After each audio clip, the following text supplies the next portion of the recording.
Recorded Books presents Fizz Riah, Caught by a Boss 2 by Tanisha Sims, narrated by Ebony Mendez and Theodore Rose. Chapter 1. Dozer. I knew something wasn't right when I woke up this morning. I had this gut feeling that some shit was about to go down. Riah getting kidnapped was a surprise to all of us. Keeping Kia calm wasn't easy. She was ready for war. I called Fizz right away, but he wasn't answering his phone. I remembered Nikki was picking him up, so I called her. She was just as shocked. She said she was on her way to Fizz's crib and she would tell him then. That shit was 2 hours ago. Now, neither one of them were answering their phones. Sir was following me, so he wasn't keeping tabs on Fizz's whereabouts. I knew whenever Fizz discovered what happened to Riah, the city of Atlanta was going to bleed red because he was going to flip the fuck out. Kia and I made it to her house. She jumped out the car while it was still moving. Roxy was standing at the door, crying. After I parked the car, I got out and Roxy started yelling at me. "Why did you tell me not to call the police? What should I do? I'm going to lose my mind if something happens to my child. I'm going to call the police," Roxy said as she walked off and grabbed the phone. "No, we're not calling the police. I have every one of my men on this, but this shit isn't adding up. It's money they want, but a war is what whoever took Riah is going to get. Whoever took her must know someone close to her, personally, because they're going to have to contact the person for the money. Roxy, I know that's your daughter, but little man shouldn't be hearing all of this. Take him in the house. Matter of fact, pack y'all bags. I can't have whoever it is backtracking and y'all still here," I said, looking toward Kia. She had this look on her face. She had fire in her eyes, and I didn't know what she was thinking. "You straight, baby?" "We're going to get her back. Just stay focused," I said, and she didn't answer back. Roxy came out of the house with her things.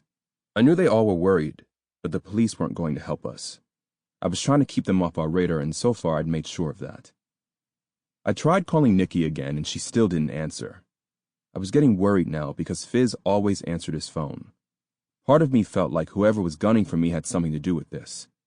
I need to find Fizz ASAP, I thought to myself. I brought Kia, Roxy, and Rico to my house. I let them get settled and was about to walk out when Kia stopped me. "I'm going with you, Dozer," she said. "No, you're not. I need you to stay here and—" She cut me off and looked dead into my eyes. "That's my fucking cousin, and I want to be there when we find her." I didn't feel like arguing with her, and I understood that she wanted to be there. I showed Roxy a guest room and showed Rico some games that I had to keep him occupied. Once I locked up, Kia and I got in my car and drove toward Fizz's house. Sir was still behind me, following my every move. "So, is that one of your guys following us?" Kia asked.